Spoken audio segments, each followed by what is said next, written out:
Here we go. Warrior.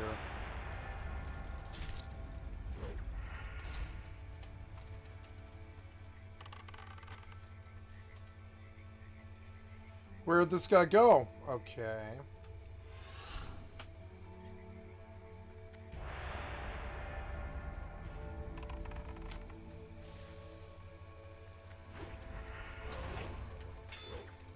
Just fight, bitch.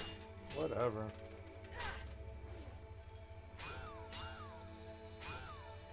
Are you alive? You don't want to fight this, huh?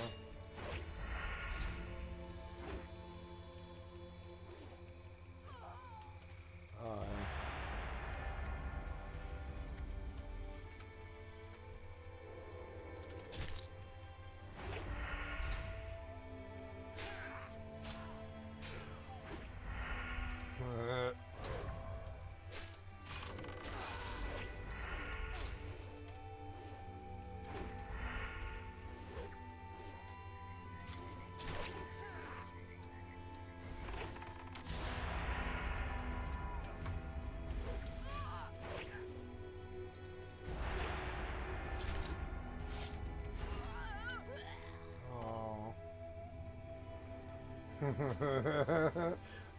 Nice.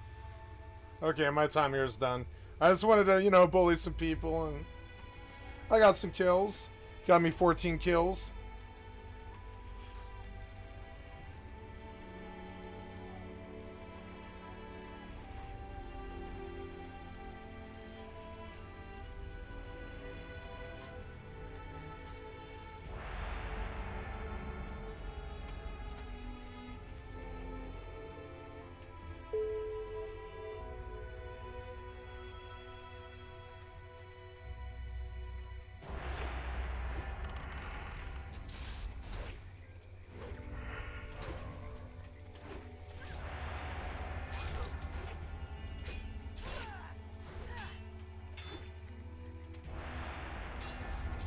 What?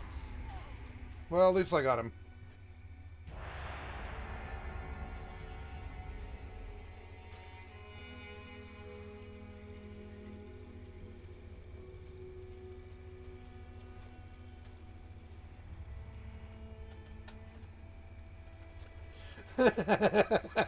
What?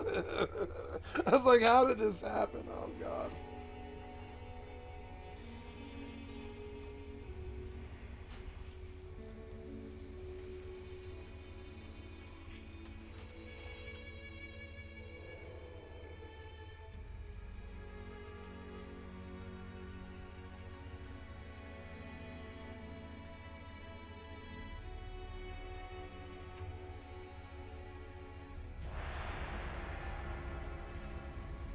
What? Lag. Fucking lag.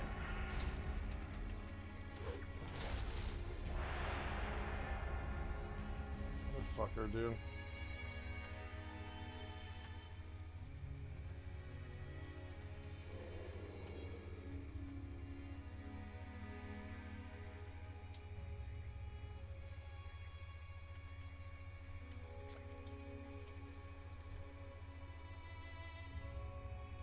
Here's one. I'm gonna get this guy.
Out here, there's no guards.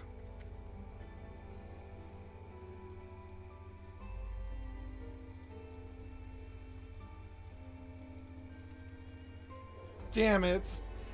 Fuck, I didn't catch him. I didn't move fast enough, that bitch. Ah.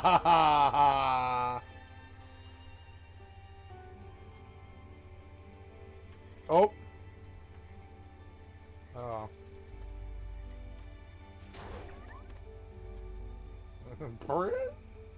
Oh, look at this. It's a 25 luck.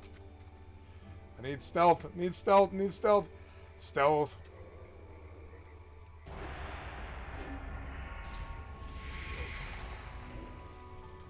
I lagged. What is this? God damn it. Ah. Fucking lagged. Keep lagging.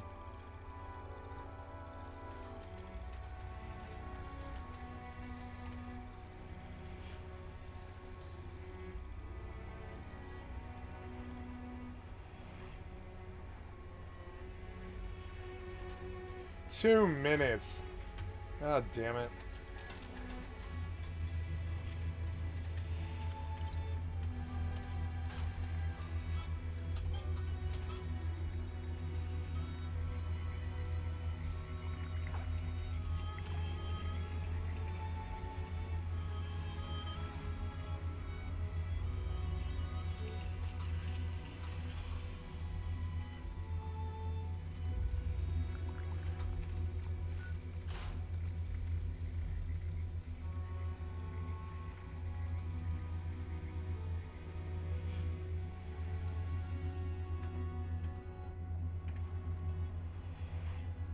Oh good, at least I was inside.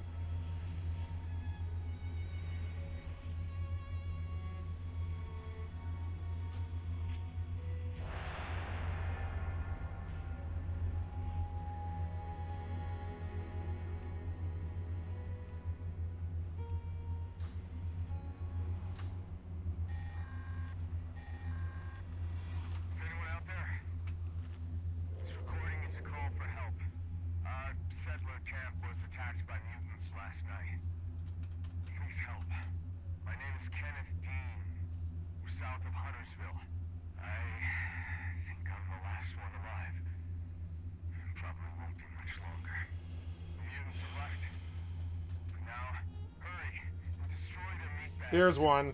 Gonna get this guy.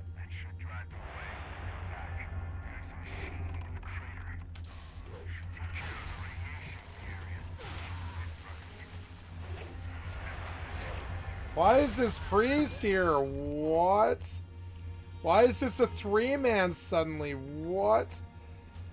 Okay, fucking phased in. What the fuck was that?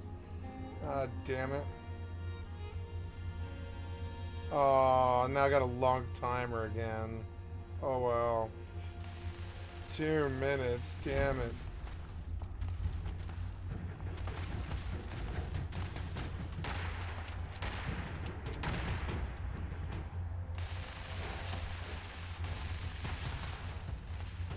You're saying I'm out of 44?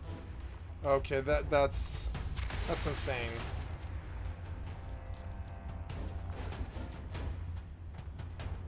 God damn it. Let's go back home real quick.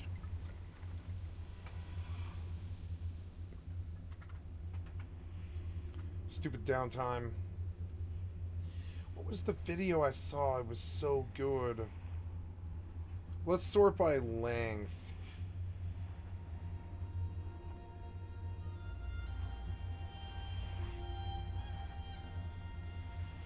You can't sort by length.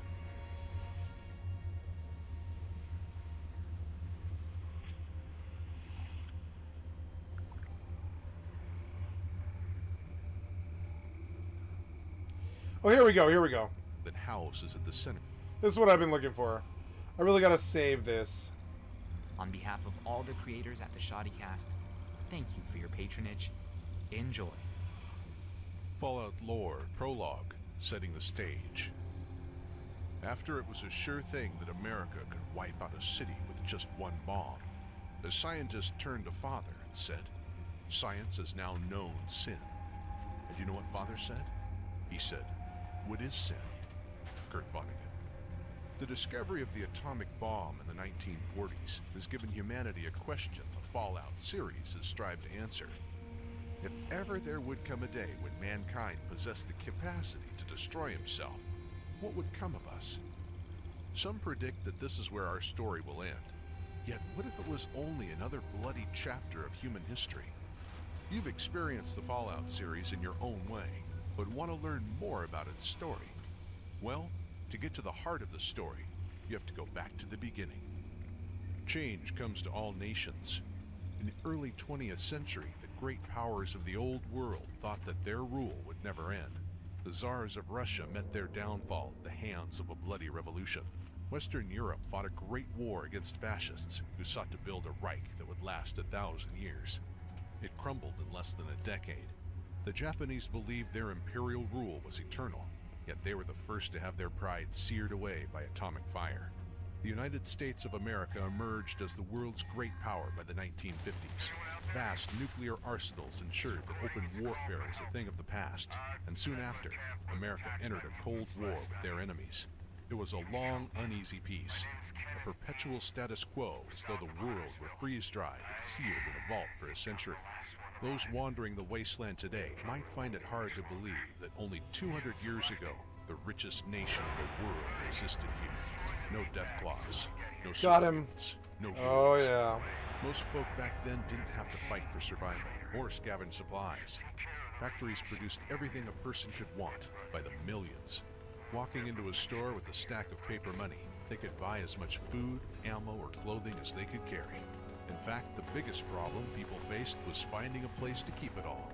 Highways stretched 3,000 miles from coast to coast, with roadside diners selling fresh burgers made from something the old world called a cow, riding in gas-guzzling priceless cars, and drinking ice-cold soda pop.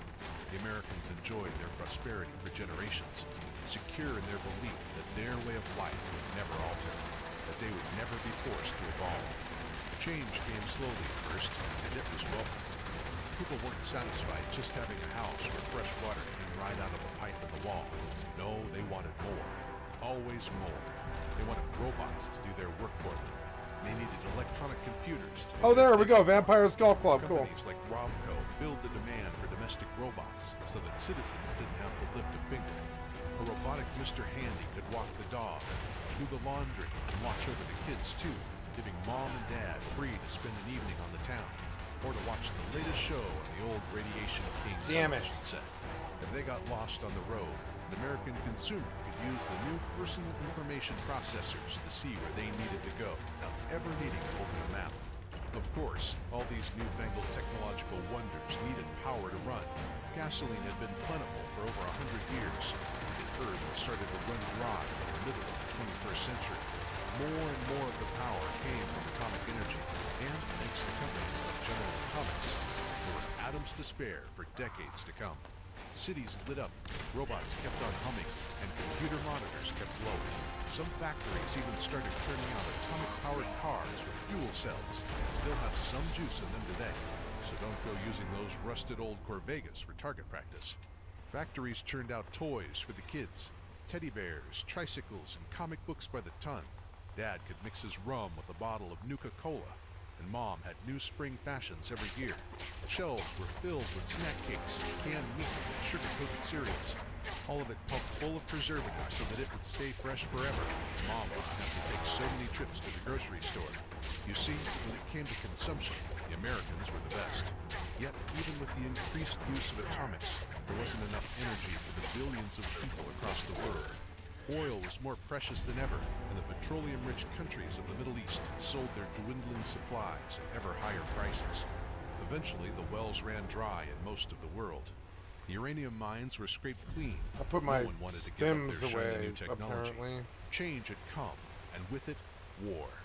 The Middle East could have used their limited uranium stock to power reactors for a few decades, but instead, they squandered it on weapons to settle old scores. The European Commonwealth had been proud of how they had joined together in one glorious unified state. It didn't take long before they turned on each other, scrambling for the last drops of oil within their borders. Alaska, with its abundance of natural resources, remained the source of America's power, and the only place on Earth where oil still flowed. The far-off territory was a tempting target for a desperate China. The Americans foresaw invasion and fortified Alaska, but nothing could deter China from capturing Anchorage. With the two remaining superpowers at war, Canada was trapped in the middle and soon annexed by their neighbors to the south. Allegedly, this was so that the entire continent could be one continuous nation allied against the Chinese invaders. But Canadians viewed it as a ruthless bid for America to retain control of the world's remaining oil supply. The resource wars had come to American soil. In a resource war, the winner will always be the side that fights most efficiently. China used the greatest minds of the East to create stealth technology that allowed their recon teams to infiltrate and assassinate while remaining completely undetected, taking down high-value targets with a single shot. America had its own brand of eccentric genius. With the power of the atom at hand, unbridled American engineers created scientific marvels the rest of the world couldn't have imagined. The glut of consumer electronics that had flooded American stores were only the beginning of the wonders created by the likes of Robco and Poseidon Energy, whose true focus was the development of new weapons that could replace the inefficient tools of warfare used in past decades. Combat robots, energy weapons, and cybernetics entered the war as America sought to retake Anchorage.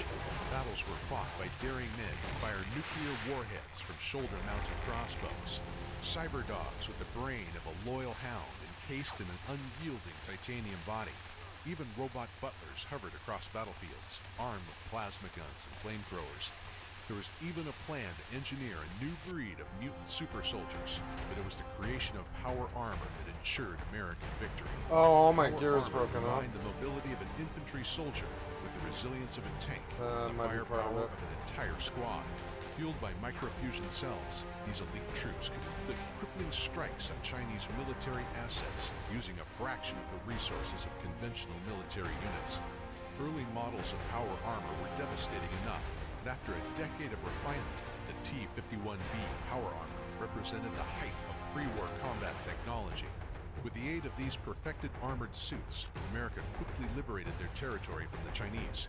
In the modern day, T-51B has become a symbol of the Brotherhood of Steel, but centuries ago it was the final majestic icon of American exceptionalism. By autumn of 2077, the overt conflicts in the Pacific were finished, and most Americans were so tired after a decade of war that they genuinely believed peace had arrived. The paranoid, perhaps just perceptive, began stocking their bomb shelters, knowing that China would not simply slink away across the ocean in defeat. A final confrontation was coming. In an effort to preserve at least part of humanity from the inevitable end that approached, the secret enclave of America's elite set about ensuring survival at all costs. Victory? Rebuilding? No longer viable options. Their full intent is lost to history. Their documented plans include taking refuge within a mountain or an oil rig, and even launching a ship into space to find a new planet to colonize. The modern enclave claimed to be the descendants of that last group of America's elite. That might be true, although many residents of the wasteland would argue that it takes more than a flag and a squadron of vertebrates to be a government of the people. Regardless of whether or not the enclave's claims are true, the majority of America's population did not have access to offshore bases or secret mountaintop fortresses. Fortunately for 100,000 of them, the Vault-Tec Corporation provided access to radiation-proof shelters that could each keep about 1,000 people safe while waiting for conditions on the surface to calm down. Nowhere near enough to save everyone, but it offered hope and kept the public from panicking. Most of the vaults were stocked with everything their inhabitants would need for years. Even some of Robco's latest gadgets, like the Pip-Boy 3000, which hadn't hit the mass market yet. Some vaults even had enough supplies to keep their inhabitants and their descendants alive for generations to come. A few vaults had some unexpected conditions, though. Maybe it was bad luck. Well, I got Maybe another administrative troubles at Vault-Tec headquarters. Or it could have been something more sinister. But at least the people who made it to those vaults were still alive the day after. On October 23rd, 2077, alarms rang across the same the United gun. States, That's signaling funny. an attack. There had been plenty of false alarms and training drills over the years, and it isn't hard to imagine war-weary citizens shrugging their shoulders and going on with their day, unaware that this was really the apocalypse they had feared. Perhaps people laughed when they saw their neighbors racing to Vault-Tec facilities. The lucky and privileged few who had been assigned a place within one of the vaults might have felt silly when the massive doors rolled shut. They were among the tiny fraction of humanity that could still feel anything at all when the bombs landed. Historians still don't know much about what happened outside the vaults that day. People weren't concerned with writing in their journals. Hard as it is to believe, there are still ways to hear first-hand accounts of the pre-war times. The sources aren't exactly reliable, though. A few rotten old ghouls claim to have been alive back then. Most of them are just telling tales, hoping to get someone to talk with them for a while. There are a few scientists who managed to preserve their brains in jars before the war, too.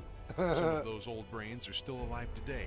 Some of those old brains are still alive today. Assuming that any of them are still I'm gonna go make a sandwich here in a second when I set this down.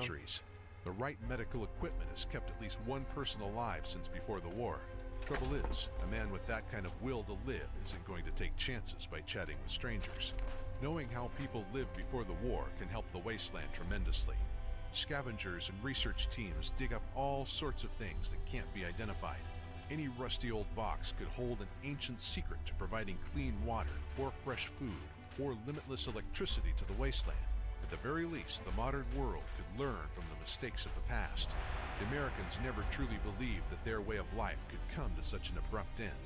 But change comes to all nations, to all people. Oh my God, what was that? The struggle for survival is war. Because war never changes.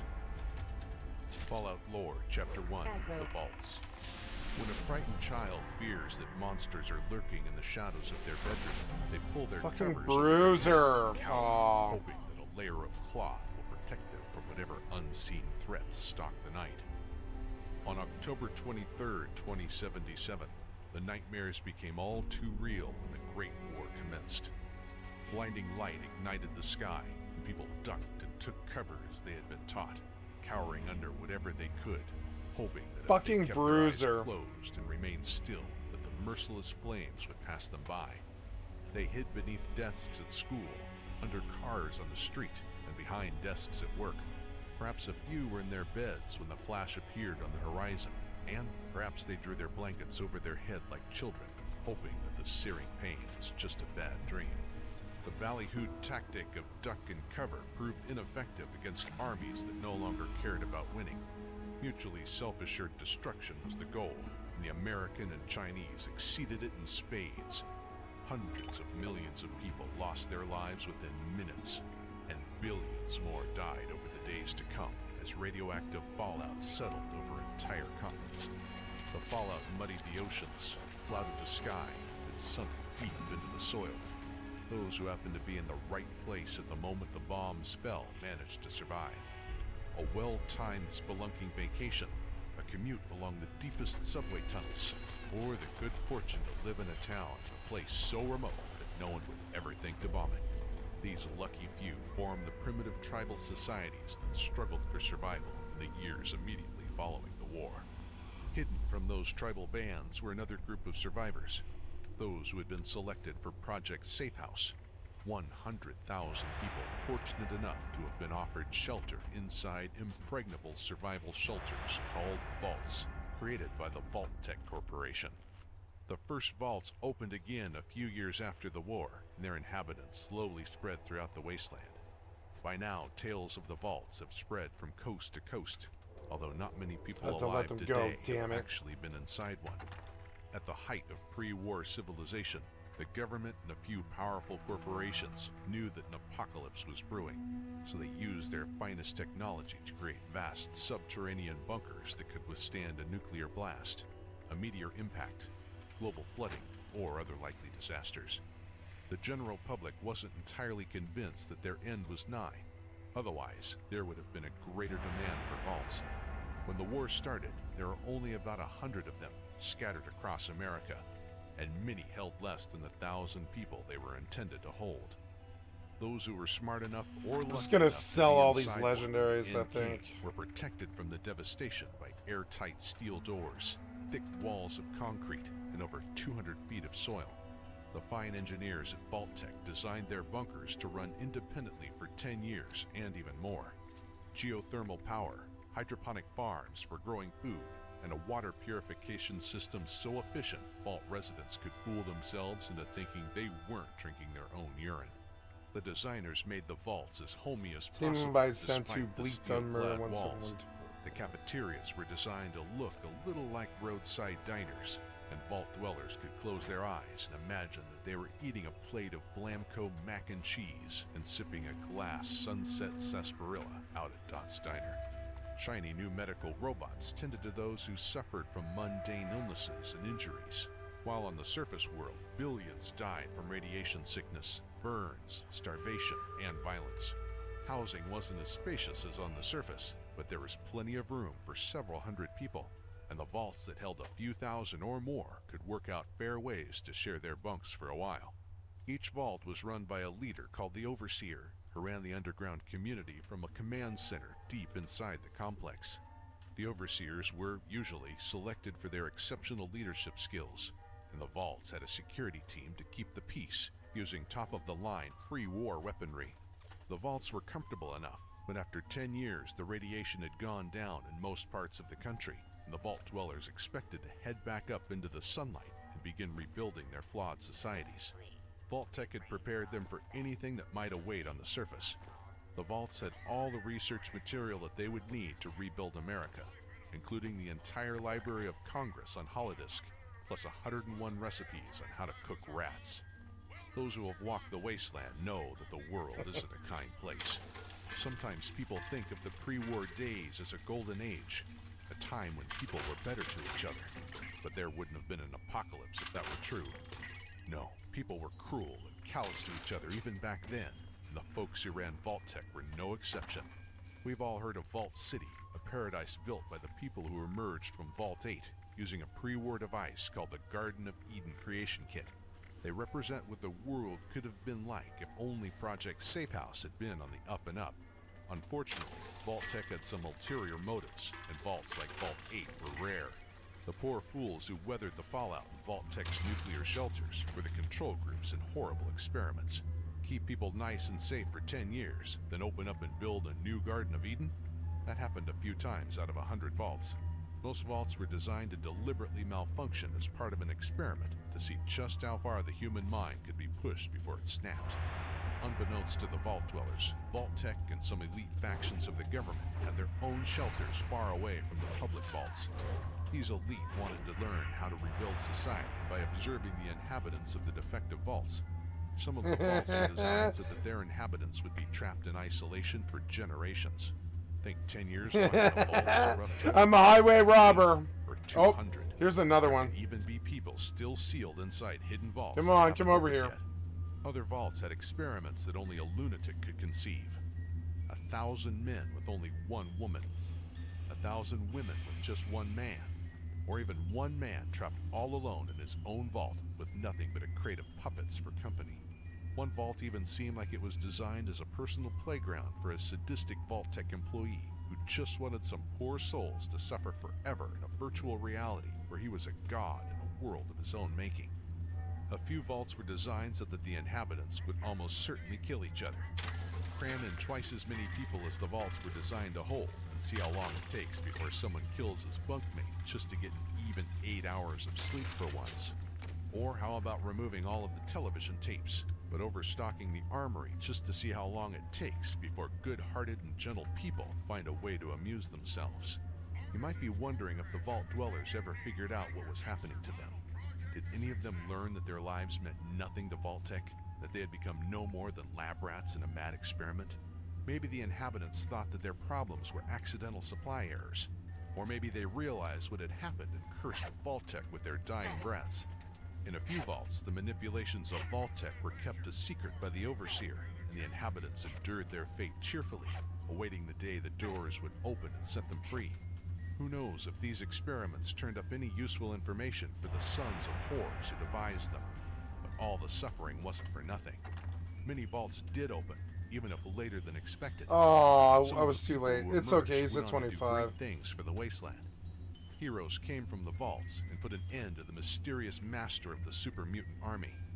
Parts of what used to be the capital of this land even has fresh water thanks to some helpful vault dwellers and technology scavenged from the old vaults.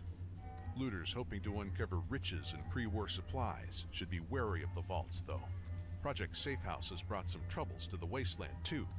The super mutants, for instance, are connected to the corporation behind the vaults. In the West, the mutants were made using ancient technology intended to create super soldiers for wars that ended 200 years ago. In the East, there was a vault that burst open and unleashed Oh wait, an no, I army put of these all mutants into away, the but I actually surrounding wanted to lands, sell them. as though someone wanted that to happen. Just remember, Wanderer, it isn't worth getting killed by mutants just because you heard about a stash of Fancy Lad snack cakes inside some old vault's pantry. And mutants aren't the only thing lurking in the vaults. There's a whole city of ghouls who came from one of the vaults. Sometimes you'll meet a ghoul who claims to have been alive back before the bombs fell. Don't pay them no mind, unless they're wearing a Vault 12 jumpsuit. That vault, the door never sealed up all the way. Maybe it malfunctioned. Why am I being hurt Maybe so it was much? more Oh Vault-Tech my god, shenanigans. what? But the people inside He's just like the a right BM dose of hunter, I radiation think. to turn into the very first ghouls. Most of them have long since gone feral, but a few of them still remember the day they were selected to be part of Vault-Tech's Project Safehouse, and they aren't too happy about it. The idea of a piece of the old world sealed fresh is just too romantic an idea for some Yeah, you people better to exist. run. Of course, most wanderers have the sense to stay away from the vaults. If you really can't help yourself, though, there's a city called New Vegas where people can get a look at the inside of a real live vault without having to worry about mutants, ghouls, or old security bots. Right in the middle of the New Vegas Strip is an old That's vault fine that right they now. turned into a hotel so that travelers have some place to sleep while they waste their caps boozing, gambling, and whoring. Tourists can even grab a Vault-Tech lunchbox in mint condition or a stylish vintage Vault 21 jumpsuit. We don't know how many vaults are still out there undiscovered. Got They're him. hidden well. Vault-Tech like keeping their secrets. Aw. Maybe a few of these unknown vaults still have people living inside, descendants of that first group of survivors. Or maybe there's a thriving society buried right under our feet that doesn't even wonder what the outside world is like. Sooner or later, though, I those got doors him. open. Even the fine makers of the vaults couldn't build a system that will contain humanity forever. And when those vault dwellers take their first steps out into the bright sunlight and feel the sands of the wasteland beneath their feet, they'll find the world has changed a lot in 200 years. It's a big, mean world. Their overseer is small potatoes compared to some of the factions that run things now. Fallout Lore, Chapter 2, The Super Mutants. When the Great War annihilated civilization, the survivors lost their loved ones, their homes, and their worldly goods. They My endured God, look a at all daily that. search for food, water, and medicine. They also had to seek out their lost identities. People have always defined themselves by the work they do, the place they live, the things they own. Let's just sort by In the Great damage. War, it wasn't just buildings that were destroyed. Entire cultures were erased from history. In the brutal years that followed, the survivors had to define themselves again, find meaning in their existence, or face a metaphorical loss of their humanity. But a much more literal threat to their humanity was already in place. Yeah, but I don't like waiting carrying the quietly harpoons, beneath they're the desert heavy. for someone to stumble across it. Someone No, it's did, the love tab. nearly a century It's after always the been war, the love tab. This and is that such a threat good gun. came closer to extinguishing humanity than all the bombs and guns of the old wars. A single neutron passing through a strand of DNA can Love cause tap's a great. cancerous tumor, but a lifetime of exposure to unprecedented amounts of atomic fallout will have wildly unpredictable results. After a few generations of passing on this defective DNA, the species will begin to mutate. That explains many of the strange beasts running around the wasteland, but not all of them. There's a different strain of mutant out there. Here we go. They're shaped like men, but bigger. Some of them are more dangerous than Deathclaws, stronger than a man in power armor. They call themselves super mutants, and they're not the result of random contact with radiation, but rather a deliberate act of genetic tampering.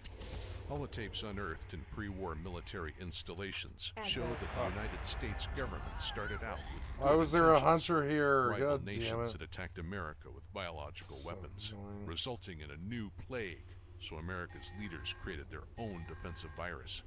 The plan, originally, was to make a germ that would mutate America's population just enough that they would become immune to the viruses that the enemy might use.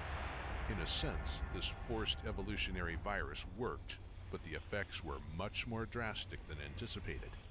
The animal test subjects mutated by it were not only resistant to common biological weapons, they also grew stronger and more intelligent, but monstrously deformed. In Maryland, the virus was placed in a Vault-Tec vault and used as part of their cruel experiments. According to files recovered from a Vault-Tec mainframe, the people who took shelter in that vault were exposed to the virus by their own overseer, the very man assigned to protect them after the bombs fell. After escaping the war, these people suffered even worse than those trapped on the surface. The mutation process is painful, and most people exposed to the virus die a horrible death in a body they don't even recognize as their own. Those who do survive often wish they hadn't, because their very humanity is taken from them. Whatever they look like before mutating, they transform into an enormous, bald, green brute. That sudden loss of identity would enrage almost anyone. Maybe with enough therapy, a person could come to terms with their new body.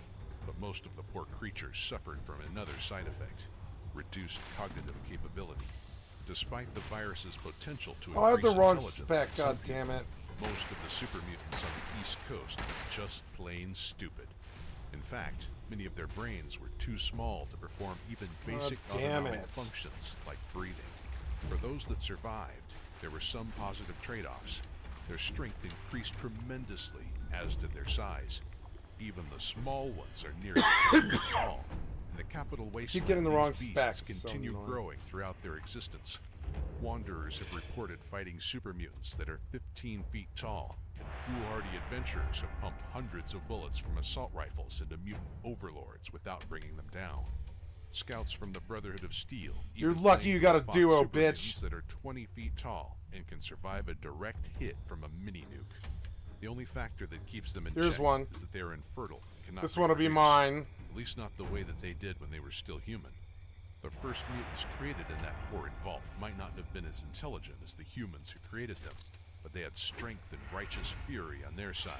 The mutants turned on their creators and transformed them into the next generation of super mutants.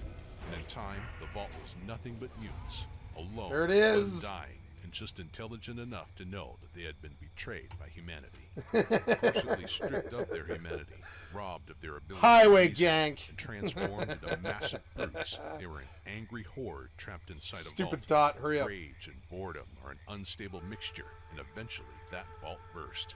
Hundreds of super mutants emerged into a wasteland where their enhanced physical abilities made them better suited to survive than the humans around them. The disorganized humans had only one advantage, and that was their numerical superiority. Outnumbered and unable to breed, the mutants were still cunning enough to understand that they had to boost their ranks by kidnapping humans and exposing them to the virus. Further west, things were more complicated. California and the West Coast had their share of trouble with super mutants. But those mutants, they didn't just suddenly pop out of a vault and rampage like mindless savages. The mutants of the Wasteland's core region were the result of a misguided plan to set the world right. The mutant army was smart enough Got to him. scour the lands for new humans to mutate, and to stop people with little exposure to radiation. Using humans with DNA undamaged by radioactivity meant they were more likely to keep their intelligence after mutating. The size and capability of this inhuman swarm grew, always hungering for the purest human DNA to serve as the building blocks of a master race. This was before the new California Republic had solidified, before the Enclave chose to reveal itself.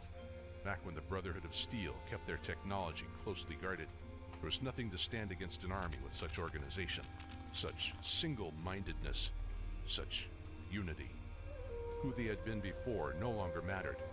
The super mutants weren't divided by old-world notions of race, and they did not bicker over religious beliefs, for they all worshipped the same dark god and claimed that they could hear his voice in their heads. Did this dark god exist? Were the mutants led by some cunning mutant general? Could the master race Cunning have a mutant master of its general. own? Someone or something was certainly behind this new unity movement. No doubt, through much Penis. trial and error, this dark god created generations of flawed beasts before finally discovering that the FEV works most effectively on people who have low levels of radiation exposure. Access to pre-war computers revealed that the wasteland held secret communities of uncontaminated vault dwellers whose gene pools had been protected for generations deep beneath the earth where the radioactive fallout couldn't reach them. It's ironic that the super mutant master was done in by the actions of one of these vault dwellers. Fearing an attack from the mutants, one of the vault overseers sent out a brave adventurer to stop the unseen leader of the mutants. Records are contradictory on just how the vault dweller did it.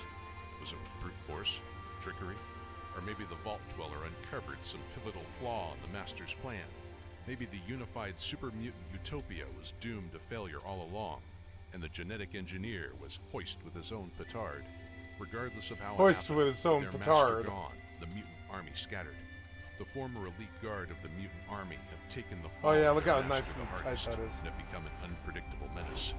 These Nightkin, as they call themselves, were once the best of their species, augmenting their strength and cunning with pre-war stealth technology. No! They're usually still in No! possession of rare stealth boy devices. Can't Use them when believe necessary that! for the harmful effects Damn it. of prolonged exposure. Stupid After cop. decades of constant use, their minds have degenerated and their skin. See, I don't need Grand Theft Auto. I got gray. something better. They're plagued by hallucinations and imaginary friends.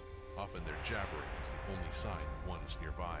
Due to their tendency to appear in unexpected places and engage in bizarre behavior, Gotta get further a away single from the Nightkin cop. can be more dangerous than a group of their green-skinned brethren. Some super mutants have formed their own communities, following charismatic leaders across the wasteland. Turn a radio to the right frequency in the right parts of Nevada, and there's a broadcast coming from a mutant girl who thinks she can take the master's place and guide the mutants to a new utopia. Although she has gathered many followers, I'm gonna rewrite a mental new instability macro for ensures sus. that this is Change unlikely. names, Some sustain. wanderers even speak of outright friendly super mutant companions who accompany them as friends and equals. Travelers from the East sometimes claim they've met a mutant who walks the highways alone and spouts old-world philosophy. Given their resilience and long lives, these benevolent creatures could still be out there looking for new adventures and traveling companions. A few diverse communities consisting of humans, ghouls, and mutants alike popped up, at least for a time. Despite the best efforts to get along, it seems that differences will always reduce people to fighting among themselves. Perhaps that dark god was right, and what the wasteland really needs is more unity. Fallout Lore, Chapter 3, The West Coast Brotherhood of Steel. A wise soldier knows that it isn't the weapon that matters most, but the hand that wields it. An army equipped with the finest weapons certainly has the advantage in battle. But what happens when the battle is over? Over the millennia, the tools of war have changed. From bronze to iron, then steel, and eventually plutonium. Mankind grows ever more capable of waging war, and always less capable of using those weapons responsibly. There are those who feel that no one is responsible enough to wield power such as mankind had during the Great War. And then there are those who feel that they alone are worthy. Travelers and merchants in the wasteland have seen towering soldiers in suits of metal armor, marching off to battle with laser rifles slung over their shoulders. These are members of the Brotherhood of Steel. It is easy to distinguish them from other armored warriors by their pre-war power armor. Those T-51B armored suits aren't just plates of metal strapped to their bodies. No, the Brotherhood of Steel's armor is a fusion-powered artifact designed before the Great War. It augments their strength, protects them from harm, and marks them as members of an elite order. The Brotherhood of Steel is among the most technologically advanced factions that the Wasteland holds. They are relatively few in number when compared to vast armies like the New California Republic or the Legion. What the Brotherhood lacks in numbers, they make up for in raw power and indomitable courage. The Brotherhood can trace its history back to the Great War. Long before the military base in Mariposa, California gave rise to the Super Mutant Army, it was a research facility. In the days leading up to the Great War, there was a small contingent of soldiers assigned to guard the base and its loathsome contents. That loyal band of men didn't know they were protecting a horribly unethical group of scientists who were engaging in unfathomable experiments. They only knew that it was an important project, that they were there doing their part to fight the good fight and keep their country safe. Eventually, they did learn the awful truth of the forced evolutionary virus, that the base they were guarding was being used to experiment on human test subjects, inmates from military prisons. The knowledge that they unknowingly participated in these atrocities, committed on their own brothers in arms no less, stretched their loyalty to the breaking point. Colonel Spindell, the commanding officer, was unable to cope with this. Just a few Yes! days after the truth was revealed, he committed suicide, leaving his second command, Captain Roger Maxson, to deal with the aftermath. Today, the Brotherhood looks up to Roger Maxson. Gotta put poisons on. Perhaps Maxson was destined to carry the fire of humanity, or he may have simply had the right balance of honor and pragmatism needed to lead men through the apocalypse. Maxson took it upon himself to take control of the base, ordering the interrogations of the science teams to maintain a semblance of order. As he started to believe that the project was backed knowingly by his government, he attempted to contact his superior for a response. His friends even going waiting so there. far as to force the decision to be made. At the same time, he and his soldiers then gathered their here we families go. with them and readied themselves inside their remote base. They waited for a response, What? any kind of Oh response, my anticipating God. that their own government would never tolerate such an outright insurrection and would have to Fucking come and dick. provide answers. But the response never came. Unbeknownst to Maxson, the Great War was already brewing, even as he staged his revolt. If anyone in the government knew about Maxson's rebellion, they no longer cared. The base at Mariposa proved to be a reliable shelter against the onslaught of the atomic war. Maxson, his loyal troops, and their families were among the survivors. His own wife and son were at Maxson's side, and the understanding that his children would live in whatever world left behind must surely That guy's influence like, his actions "What?" in the days ahead. Humanity is a stubborn species, not one to die out easily. But mankind's knowledge, civilization, and technology could easily disappear once living memory had passed. Would Captain Maxson's descendants run barefoot through the desert, hunting food with stone spears? Or they stride through the wasteland, clad in power armor, felling their enemies with beams of light and fire? It was not a difficult choice to make as Maxson led his troops and their families from the Mariposa base to a hidden military bunker in what is now called the Lost Hills. There they used what materials they had gathered to build a place of refuge and learning. They preserved their military discipline can't believe and he walked technological to the knowledge guard. from generation to generation, carrying the fire, even if it was hidden beneath the desert. The Brotherhood limited their contact with other communities of survivors, primarily trading for food and other essentials with technology they recovered or made. Sequestered with their precious laser rifles, computers, and power armor, they kept the most fragile of old-world technologies alive, but hoarded that knowledge to themselves. The tribal societies on the surface that had saved pre-war equipment found it wearing out over time. Spare parts were used up, and no one had the capacity to manufacture anything new. As the years turned to decades, technology grew more and more rare. The understanding of how to use it began to disappear, even as people learned how to hunt with spears and cook rad scorpions. In time, Maxson's son assumed command as the High Elder, and his son after him. Other respected members of the Brotherhood form a council of elders beneath the High Elder, who has traditionally been a descendant of the Maxson line, although sometimes the role of High Elder has fallen to a distinguished paladin. Life within the Brotherhood still uses elements of the pre-war American military, with a strict hierarchical structure. Although there are many ranks within the Brotherhood, the three main branches of the organization are I the don't see him. scribes, the knights, There he and is. the paladins. Scribes are responsible for scientific research and preservation of ancient knowledge. At one point, they focused their efforts on preservation, but the Brotherhood has grown less concerned with chronicling history than with the development of new weaponry. The title of knight once referred to armored warriors who fought battles while mounted on an extinct species of animal called a horse. Those knights are a far cry from the knights of the Brotherhood.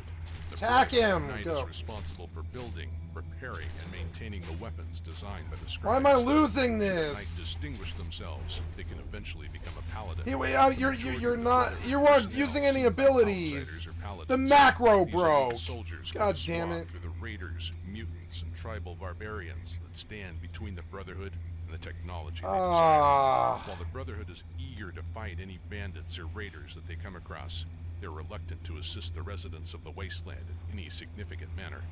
They view most outsiders as intellectual inferiors, unfit to receive technological Never mind. I think my assistance. macro's better. Many people have That's attempted to join the Brotherhood, only to be sent on a suicidal errand to recover artifacts from heavily irradiated regions of the wasteland.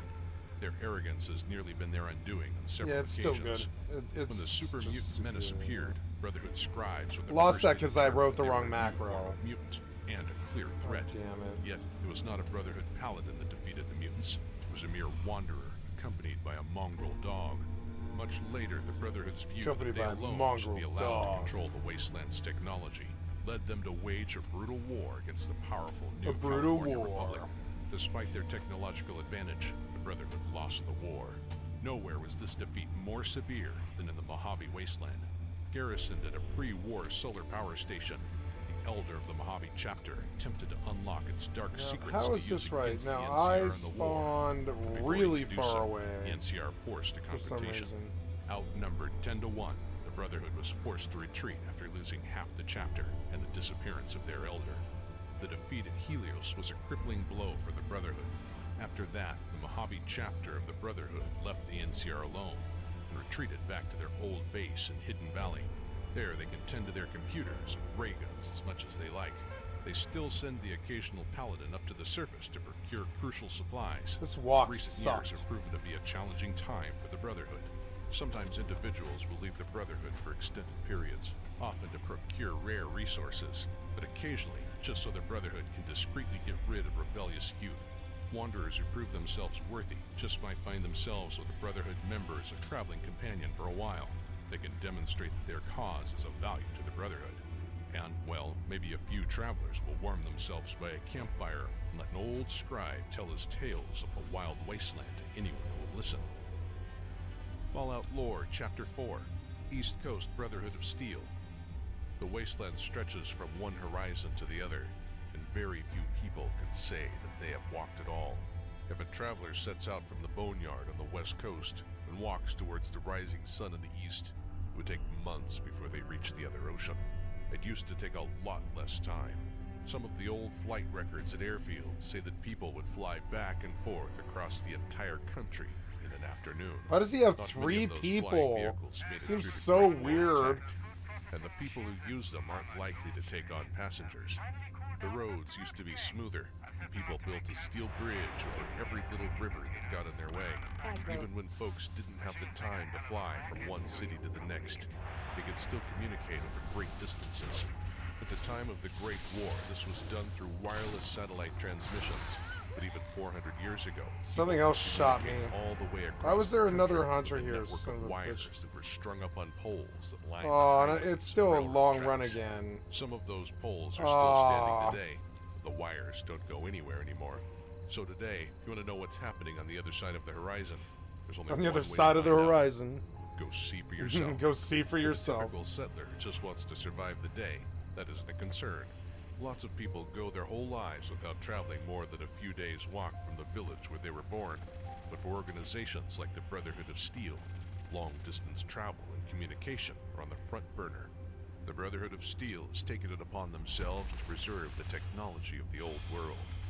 There's plenty of old gizmos and gadgets out in New California, but the truth is, the capital of this nation used to be out on the East Coast. A few decades ago, in 2254, the Brotherhood dispatched a military contingent to the east to recover advanced technologies from cities and bases dotting the eastern seaboard.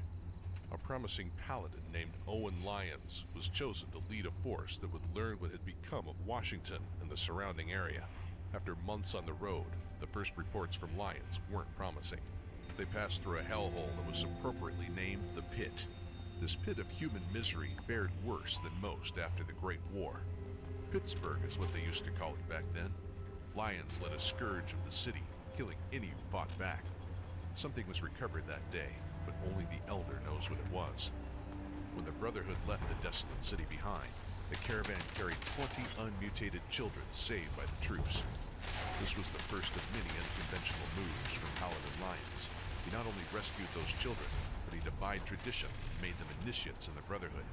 Most of the people in the Brotherhood are born into it, descended from their ancestors that helped form the Order 2 centuries earlier. To some, that made Lyons a hero. To others, a pragmatic leader who needed the extra hands. And a few people saw him as a mongrel-loving traitor to the Brotherhood. The capital expedition didn't stop with Pitt. They pressed on into a region called Maryland, fighting raiders and slavers wherever they found them, until they came to what was once the capital city of this land. And what they found didn't fill them with hope. Aside from slavers, raiders, and feral ghouls, there are also some of the biggest super mutants they'd ever seen. All of them full of rage, ready to attack on sight.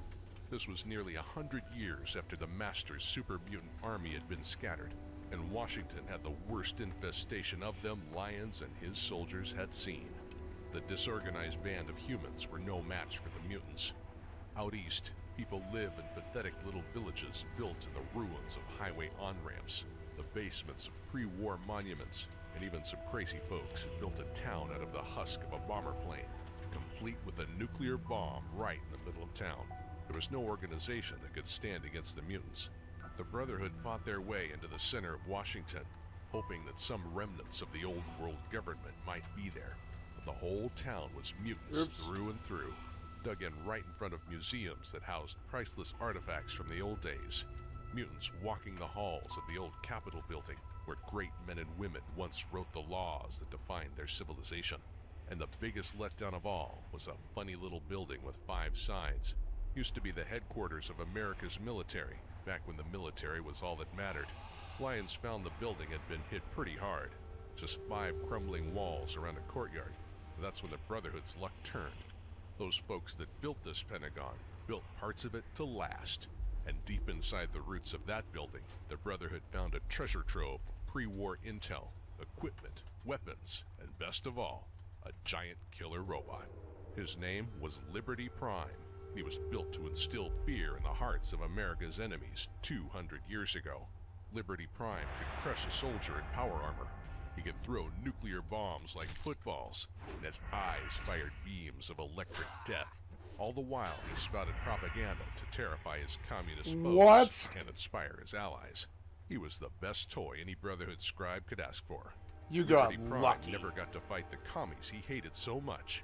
A machine that big with integrated energy weapons and computing power to control it all autonomously, it was too much even for America's most fanciful engineers. It took the Brotherhood's most brilliant scribes 20 years to get the thing running, and even then they needed help from civilian scientists who had been working on another equally complex project nearby. But there were other concerns apart from the daunting task of making the robot function. During those 20 years, Lyons and his followers fought a hard war of attrition against the super mutant scourge that plagued Washington. They built up the ruins of the old Pentagon into a fortress that they called the Citadel. They recruited the locals to bolster their ranks and built up the finest army that Washington had seen in 200 years. The goal of plundering pre-war military installations became less important to Lyons. How to best defend the people around him filled his waking thoughts. In time, some members of the Brotherhood felt that Lyons had abandoned their original goal of recovering the lost technologies of America's capital. That included the main chapter of the Brotherhood back west, but also some of Lyons' own men. These men abandoned Lyons, formed a band of outcasts, a name they wear proudly to this day. These outcasts took over a pre-war military base on the outskirts of the city. From there, they keep up the Brotherhood's original mission of gathering rare technologies from around Washington, D.C. They dream of one day marching right back to the Lost Hills, their arms filled with shiny new gizmos, rejoining the rest of the Brotherhood as heroes. Travelers can identify the outcasts by their black and red armor. They don't care for Lyons' knight in shining armor sensibilities, so they even abandon traditional Brotherhood titles like Knight and Paladin. Instead, they use ranks like Defender and Protector. Maybe this change was intended to reflect that they're defending the ideals of the Brotherhood, or protecting technology from the savages of the wasteland. But they Why not certainly kill aren't the defending rogue, people you of idiot? Capital The Wasteland. rogue! They'll fight off any raiders they come across, and super mutants too. But do not mistake these actions for altruism. When the outcasts clear out a slaver camp, or a nest of feral ghouls, this is only because it furthers the outcasts' cause in some way. They view most people of the wasteland as ignorant cavemen, unfit to touch a plasma pistol. You do not want to become a problem for them, because they have a knack dealing with problems rather divisively. Their weapons and equipment are among the best available in the wasteland. Their patrols are augmented with combat robots that pack a mean punch. These two factions of the Brotherhood and the Capital Wasteland tend to stay away from each other, but travelers don't want to be anywhere nearby when these cats meet. The sad thing is, the average settler can't tell the difference between the Brotherhood and the outcasts. They're all just people in armored suits shooting each other with ray guns. To most people in the capital wasteland, the politics don't matter. They don't care who's killing the mutants and raiders. They just want the trade caravans to run on time. Maybe Well, I got the him. Citizens of the capital wasteland didn't make that much of a fuss when the Enclave set up shop in the capital as well. To them, the Enclave was just another group of tin soldiers with laser rifles talking high ideals. How does someone scavenging through a pile of rusty cans tell the difference? To the average wastelander, the Enclave's propaganda machine is something to disregard. All just words to someone who won't make it through the night without a dose of Radaway. Still, the people of the capital wasteland owe a debt to Elder Lyons, a man who had the courage to reassess his beliefs, hoping it would lead to victory one day. He and his Brotherhood knew the Enclave was trouble right from the start, and eventually went head-to-head with them in a battle Right from the unlike start. anything seen before. Fallout Lore, Chapter 5, The Enclave. The Enclave. As far as anyone knows, this wasteland is the best far as damned anyone wasteland knows. in the world. When America and China went head-to-head 200 years ago, both sides launched everything they had, and most people assume that China was blasted back to the Stone Age. The only way to know for sure is to jump in a boat and paddle across the ocean, so folks just assume that China, Europe, Canada, and the rest of the world got hit at least as bad as America did. People look out at this land, and some of them just know in their hearts that it's the garden spot of the whole world. Maybe that's why we can't go more than a few decades without someone trying to take over the place. When humanity was just beginning the struggle to rebuild after the war, there was no sign of the government helping out. People formed tribes led by the strongest warriors and the smartest scavengers. The chain of command and the line of succession meant nothing to people who needed things done fast. The closest thing to a government that emerged was tribal elders, or the mayors of small villages. It took a good 80 years before anyone made a serious try to unify the wasteland, and that didn't turn out so well. What with the inhuman army and forced mutations. Eventually, in 2189, some of the larger towns in California banded together and formed the new California Republic, but they never claimed to be the government. With no communications from the pre-war government for over a century, the memory of it faded as new generations replaced the old, convinced the old president and his kind were long dead.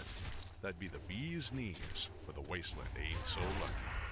200 years ago, the last days before the Great War, the secret coterie of America's top-ranking political and corporate leaders decided to duck Yes! big time. All of They them scurried right off the died! inside a secret All offshore of them base, died! I and should have cowered there while the vanished. rest of the country Oh, I suffered could have nuclear vanished. It holocaust was the government so had caused. good.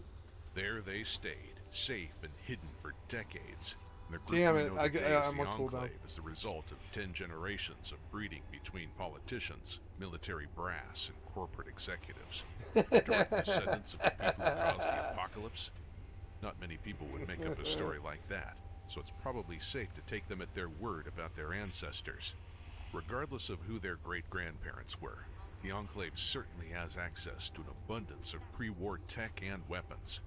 They hoarded it on a man-made island, a metal city that grew out of the ocean floor. It was once used to refine oil, back when people could pull oil right out of the bottom of the sea. The Poseidon oil rig was inaccessible to people on the mainland, so no one knew they were out there until they began. The Brotherhood of Steel is a... well, I guess you'd call it a military organization. Founded originally out in California around when the bombs fell. Let me get closer to him. Closer. Hello, Russell Dorsey, Brotherhood Initiate. Now, see, it's weird because right now there's like an imbalance. Always No, looking for good tech. If it's like an imbalance audio. The music should go down, but the master should go up. that's a skill, right? Yeah, like no, the master should be up. Like, Welcome to Fort Atlas. yeah, that's about right, I think. Hello, Russell Dorsey, Brotherhood Initiate. Welcome to Fort Atlas. Looking to sign up? Or just curious? Well, either way, I guess it's not me you want to talk to. Most of the fort's off limits to civilians, but if you're interested, Knight Shin's in charge of the new recruits. He's very serious about protocol and security, so you'll have to speak to him first if you want to get anywhere. Don't worry about the bots. They're working for me.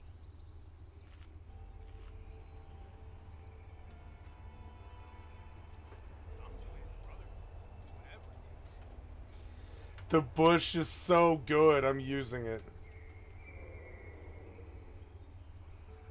If you're looking to make a difference, you've come to the right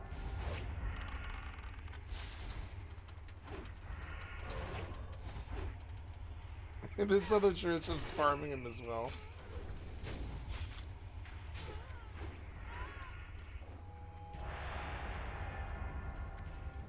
Those crater types are tough and nicer than you think, but they can't see past their own profit.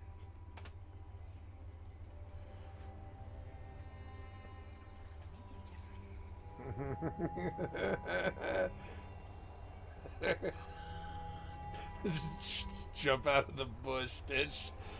You don't know what's waiting for you in the bushes of WoW. Make a difference, you've come to Something's the right waiting in the place. bushes of WoW. Something's waiting in the bushes of WoW. Oh, here comes the next victim.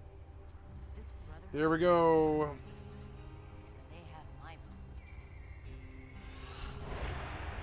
Any news to share? Got him!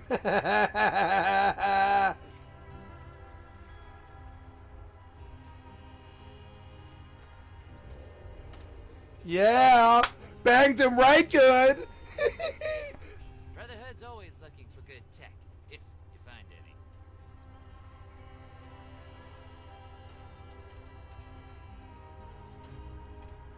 any. That guy's right on the bruiser, so...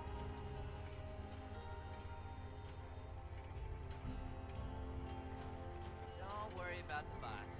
They're working for me. Oh, there's Furrow again.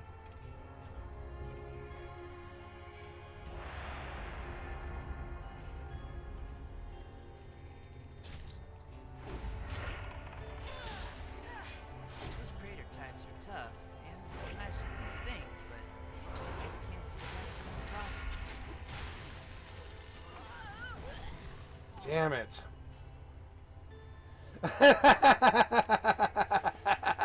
Kill him!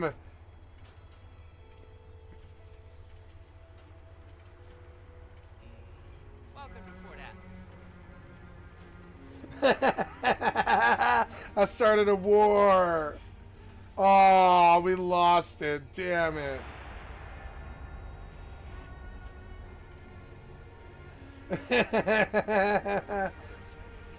Brotherhood's always looking for good tech, if you find any. Hey there. Formerly the Atlas Observatory, now headquarters for the Brotherhood of Steel.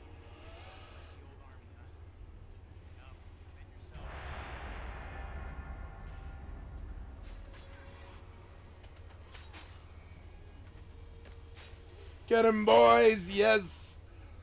Fuck you! Now you're on the disadvantage.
Oh!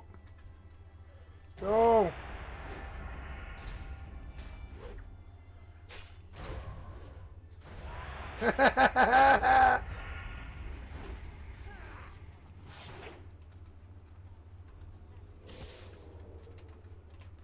I don't need potions. His poisons kill me. No!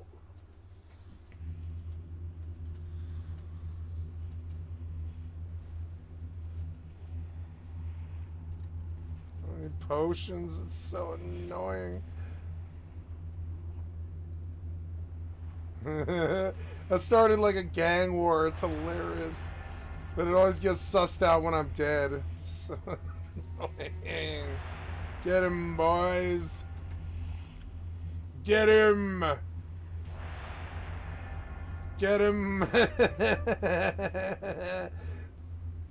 Get him. You can't run from him. You can't. Oh my god. Did he get away? I can't believe he got away. What is that?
Okay, here we go. Let him get out a little bit. So he can't run.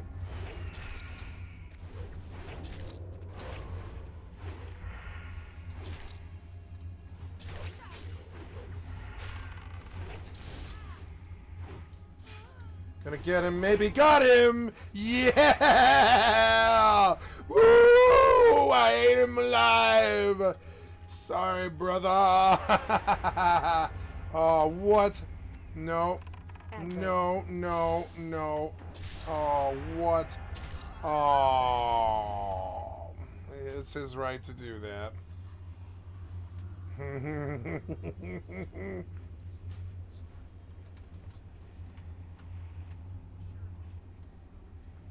2 minutes, damn it. Stupid timer is so annoying. Well, this is Fort Atlas, new headquarters of the Brotherhood of Steel in Appalachia. The Brotherhood's in the process of getting everything in order. Already people from all over Appalachia are turning up. Some need help, some want to join, but it seems like everybody's curious what comes next. I just say what Paladin Romani says. We're here to help.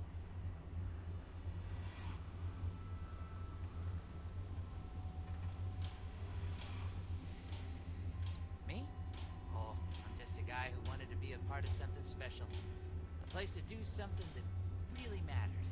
I picked up the messages the Brotherhood were broadcasting on the way here, and I came out ahead to help set up the place, hoping they'd let me join. They liked my initiative, and now I'm an initiate. Nice bit of symmetry, I thought.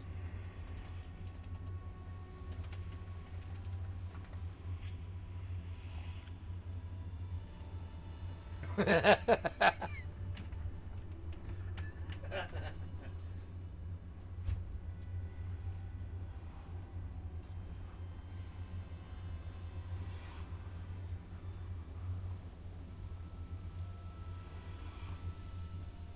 make a sandwich. I'll be right back.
Anyone who walked the whole length of the country just to get here has earned my attention.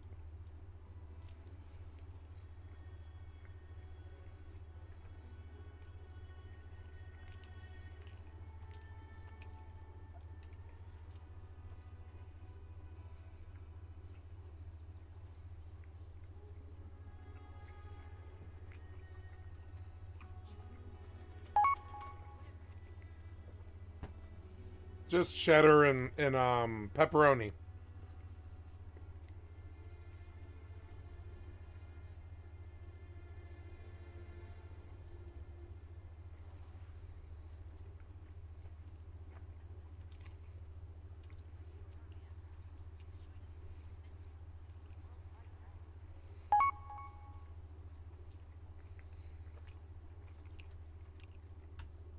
Here goes this guy. Watch this.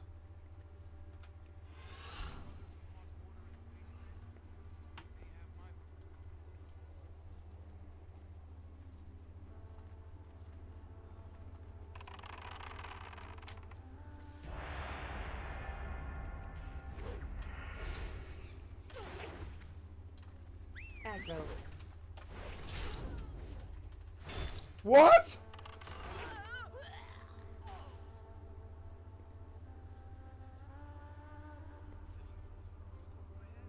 Okay. I don't want to use evasion. I should have.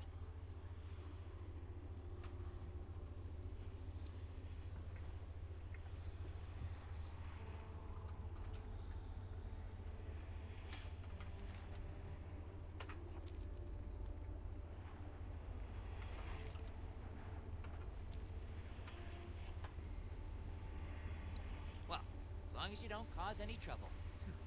I'll be here if you need anything. Hey there. Of course. What you want to know?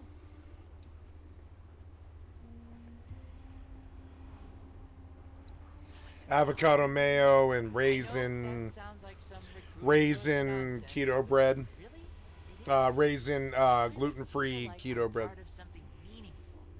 Building a And better for world dessert, I will alongside have other peanut people butter. who've committed their lives to that cause. Side of peanut butter. Sure, sometimes it means doing guard shifts in the rain, but hey, small price to pay for real purpose, right?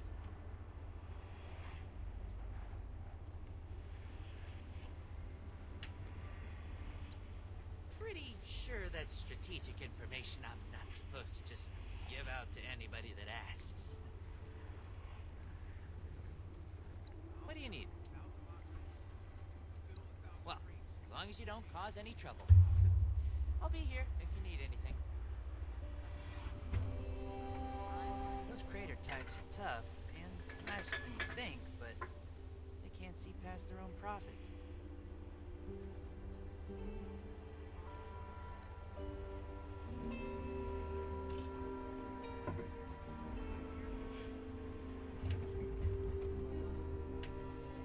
Hey there. Something else I can help you with?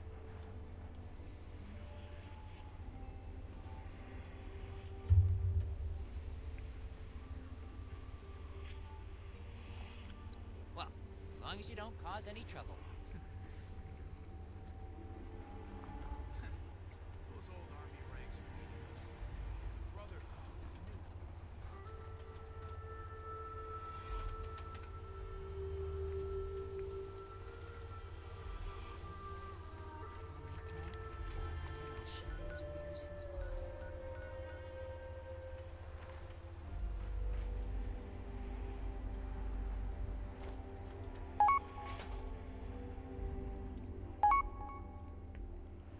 Yep, peanut butter is good. Is good. Mm-hmm.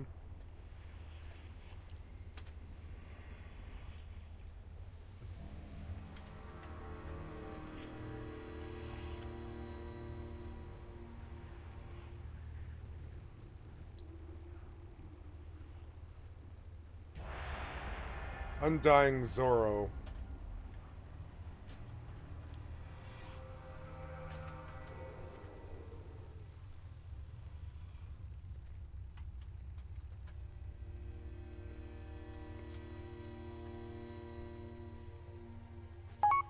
Ah, he would have been a good gank and I let him go. Damn it.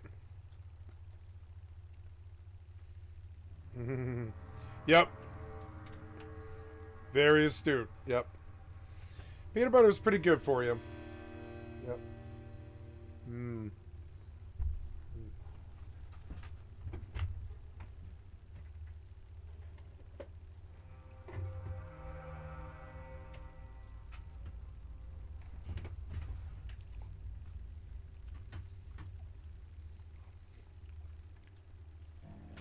Peanut butter is what I do instead of dessert. It's like the only dessert that I do, really. Occasionally I'll get like gelato or ice cream. Trying to treat myself, or, you know, I feel like I've been good or exercising or whatever.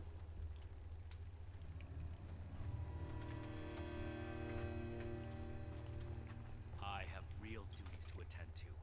The outer perimeter is still unsecured, the provisions aren't properly stowed, and we're awash in hopefuls. I have no time to be babysitting civilians. Your duties are what I say they are, Knight. Your objections are noted, but this is a direct order from your commanding officer. Help us put on a good face for the local people. We just moved into their backyard. They're nervous. Show them we mean it. Yep. If you insist, Paladin. If there's nothing further, I'll have the completed report on your desk shortly. I expect nothing less from you. As you were, Shin. Paladin. I am not a receptionist, civilian. I have actual work to do. If you're here with a request for the Brotherhood, get in line. I don't have time for you right now. Did he? Initiate Dorsey. Gonna get an olive. Manning his I'll be right back. entrance, not acting as my secretary. Am I out now? Yeah.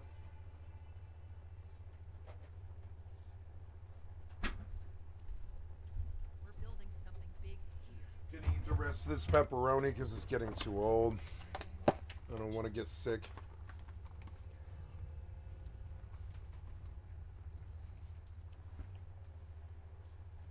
The specifics of our mission are not for discussion with civilians. We're here under orders from Elder Maxon. Stay out of our way, and we won't have any problems. Initiate Dorsey is too trusting, but I can't fault his commitment. Perhaps he sees something in you worth our interest. Are you another aspirant to our order? We're here to protect them. They'll learn that in time. Old world science solved a If lot of you problems mean back that, in the day, then but look what you else are it brought. right. Glad But if you- that's sarcasm, I recommend you stow it. Immediately.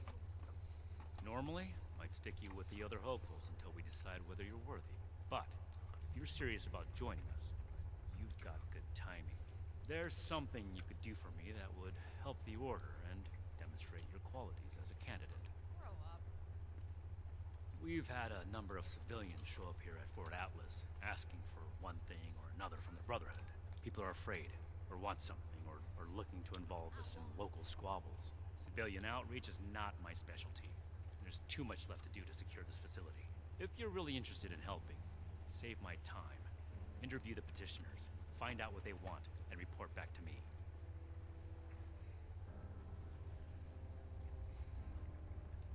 No. The chain that binds dictates a strict hierarchy of command.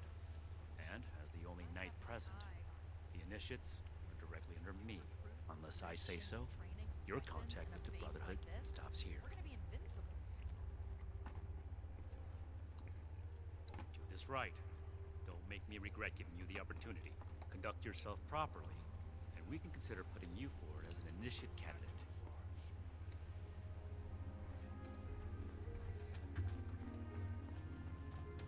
You better have something useful to say to me. Oh, can't even come to me himself? What, he needs to requisition some more armor polish? All right. Keep it cool, Sean. So, what's he gotta say to me? The problem is that a couple of these Brotherhood clowns showed up and took a bunch of my stuff at gunpoint. Now, I'm a peaceful man. I really am. Sure wasn't equipped to deal with armed thugs requisitioning the little I've managed to put together for myself. Never understood the Raiders. Cut ourselves free I like from the quiet America life. to rebuild I don't need much, and I need trouble less. what we're gonna do. But after this, I get it. I came here to give the Brotherhood a chance to make things right. Else maybe I go to Crater and start doing things their way. At least they don't pretend to be the good guys.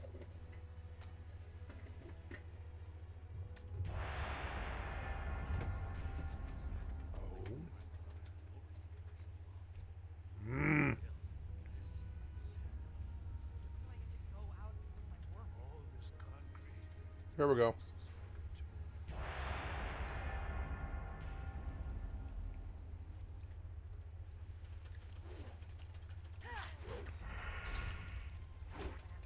Knight Shin's trained us well.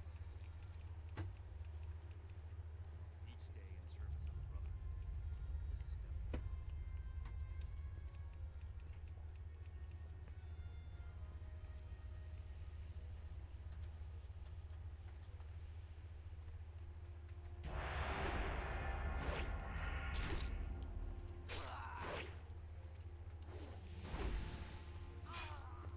Aggro.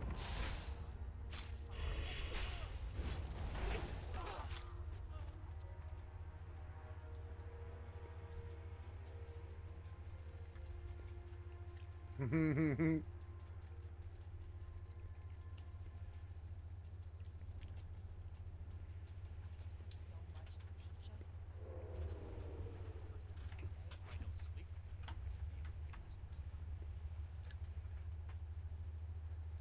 Hey, The fight is just beginning. Stay disciplined. California members show no signs of infectious disease from outside. Yes. Something I can help you with? I am waiting to speak with a Brotherhood representative. I have no interest in small talk with strangers.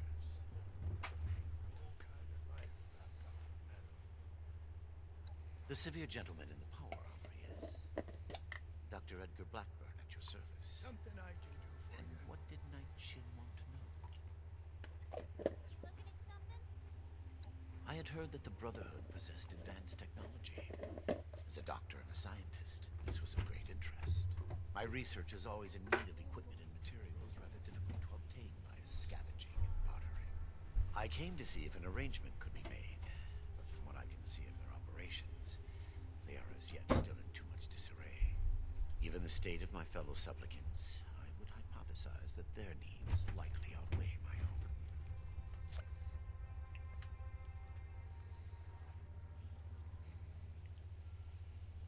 Thank you.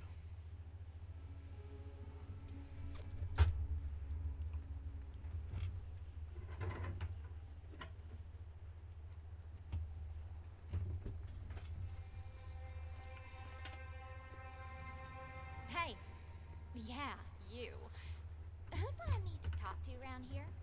You know, about the guns? I do not talk. You don't look like one of these Brotherhood yahoos.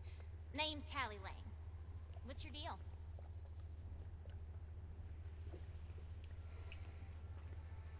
Shin? He the scary guy with the stick up his butt? Alright, shoot.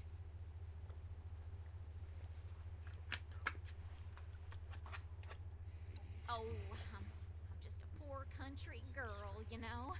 Parents died ages ago, so it's just me and a few friends trying to make our way in the world. Yeah. It's pretty scary out there. Just a bunch of orphans helping each other out. Practically just kids. Had to grow up on our own.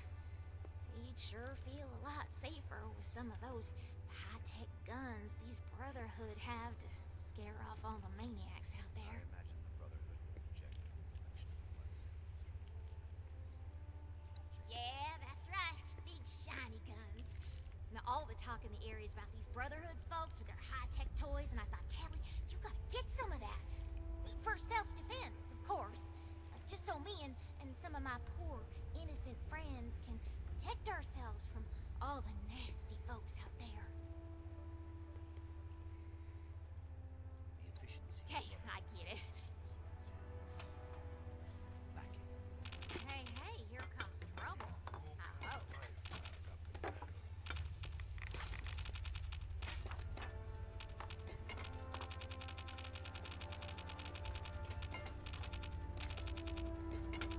I got a lot of guns I'll give you.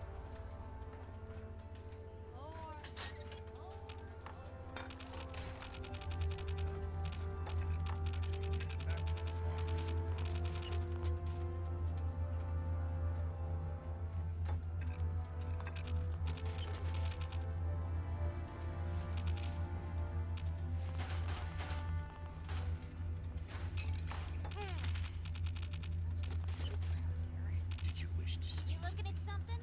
Nice. So, get at it. This place goes sour and we're all in for it. Mark my words. And this road got dead. Someone returned their gun to the wrong place again. Do I need to call a cemetery? I think I'm done for the night. I'm gonna go Hearth. Well, I guess I don't need a Hearth. Or yeah, I guess I do. Or no. I guess I should go to the Crossroads. It got too late.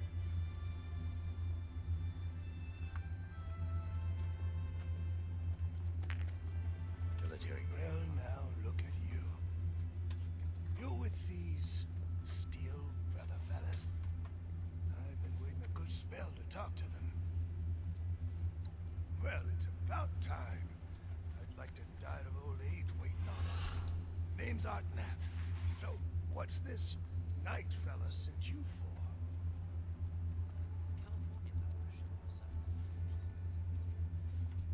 I'm gonna get these guys. Watch this. This place is kind of... Bye. Oh. I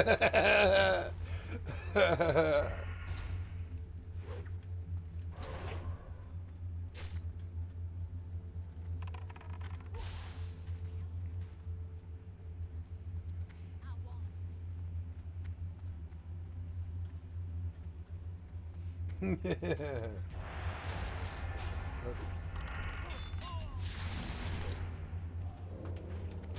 What? Oh, shit. Why is there 3 people here? I became an incidental on the road. Wow. I'll take the free ride though. Yeah, return me to life and I'll pay the money. I don't care. It's better than doing the stupid ass walk. I don't want to do the walk. Yeah, this was good.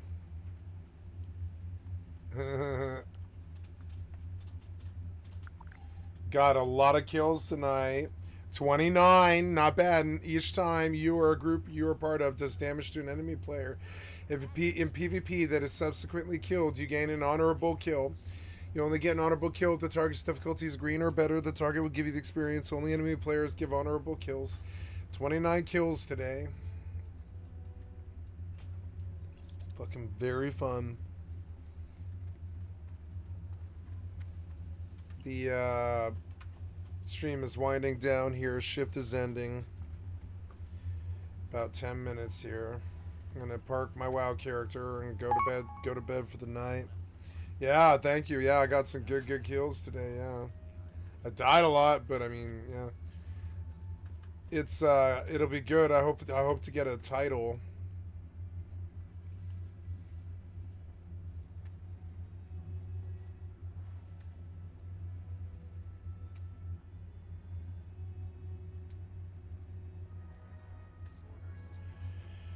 $129 honorable kills. Nice. Feels good to enjoy this game again. I really did not enjoy this game for many years, but I enjoy this. This is kind of what I remember. As the wind on the plains, you are always welcome here. I should farm for 10 minutes before I go to bed. I just don't know where. If I wanted skin quickly, I would go to up north there.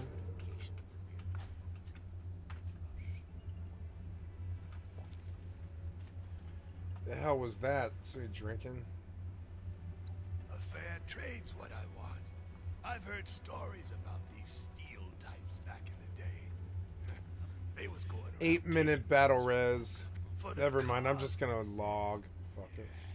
Like that don't make them raiders too. Well, I ain't got much.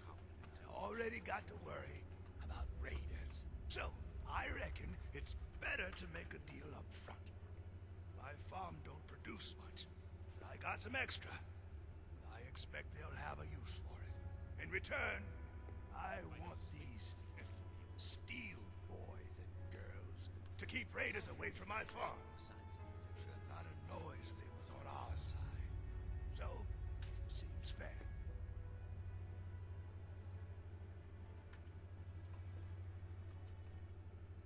Fair enough. Can't expect more than that.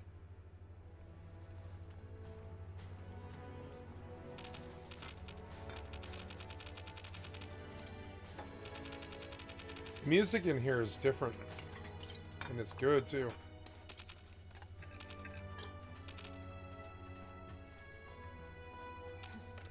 Look what the rad roach dragged in. Strip the chrome off a trailer park hitch. A trailer hitch. I should be getting that. So, get at it. What is it now? I'm just robbing you, don't worry. Don't mind me. All this concrete, places like a tomb. I don't know. I don't have to do anything tomorrow. Maybe I'll stay up late. I'm not that tired. What time is it? It's... I guess I could stay up till 6:30. I'm going to push this session actually longer, I believe. The Brotherhood would object to a collection of blood samples. But I am going to play different games. I think... Oh. Yeah, that's not good. Don't do that. Put it down. It's the chair's too far back. There we go. Make it quick. My bones ain't yeah. efficiency of Brotherhood response to visitors is lacking. But I don't think I want to play any more of this game, I don't think.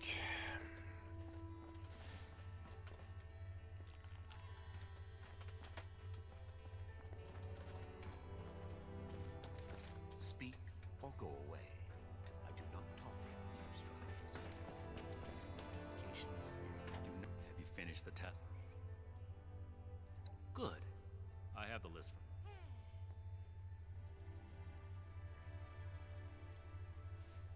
the Brotherhood is not, unless the doc.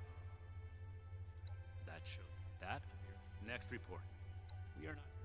That's it. Enough about that. Moving on. Impossible. That are people. That's everything. Against you should go to our. Be vigilant. This place is kind of dumb.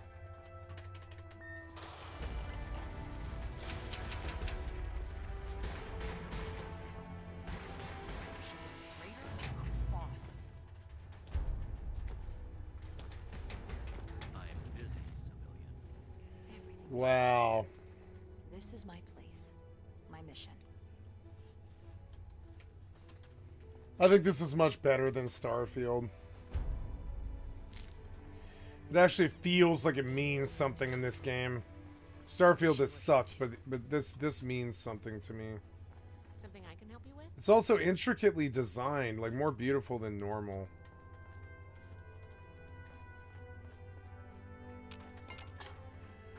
No, oh well, yeah, I guess so. Civilian? I don't mean to be rude. Oh, Paladin Ramon. It just so happens, if you're interested. Didn't even. Let me give you a quick. Our new base. It's down. Any questions? Great. The settlers want to rebuild, but they're only looking to the future. We need to understand the past as well, or we'll make the same mistakes. Shouldn't you be waiting in the entryway?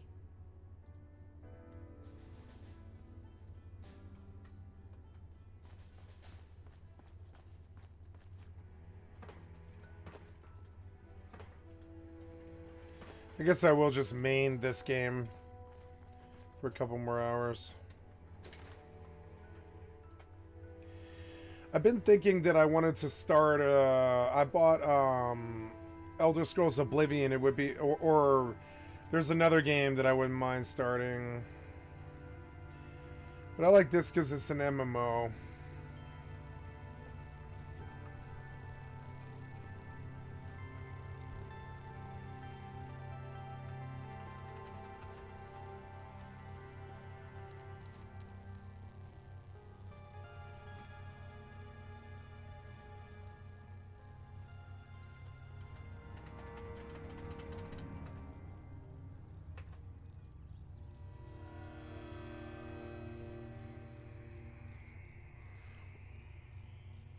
No, I think I am going to stop here in 3 minutes. Like, I don't want to screw up my schedule any more than it's screwed up.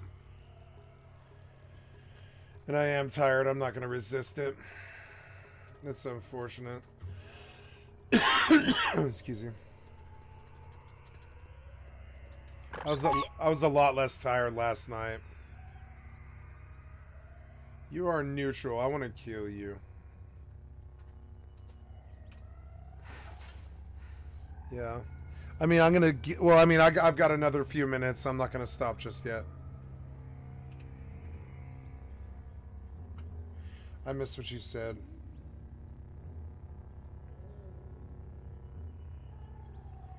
Why did my chat... There we go. Yeah, I'm not leaving yet. When I reach the 12-hour limit...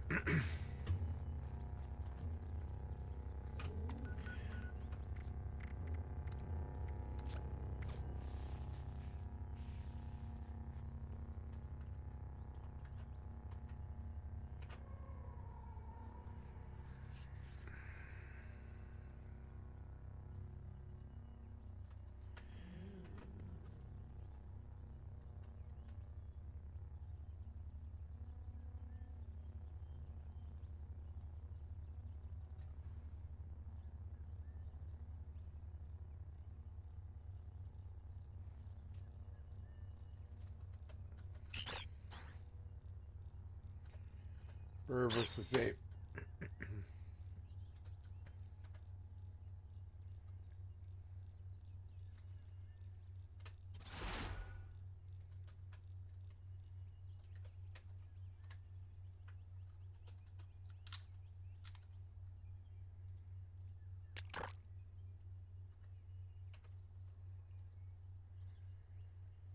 That is a impossible cookie the well. Oh.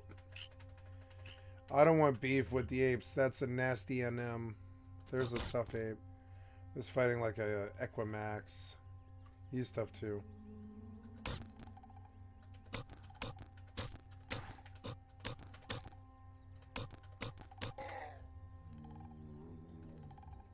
I still don't want to start stuff with the apes. I don't. Because the NM will just come right to me and stomp me. Get away from it all. Wow, there's a lot of stuff around, but... Oh. But I don't want to start a fight with anybody. Nice, yeah. You smell with the name of your study. Do you wish to? Yeah, sure.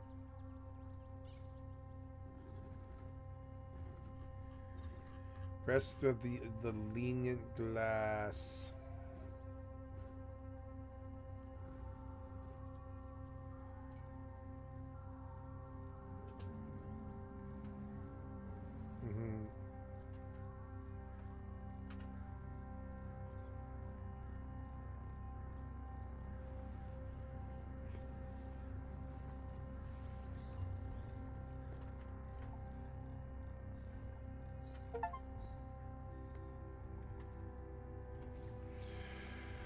Okay, guys, so thank you so much for your time here today. I'm going to close the session out here.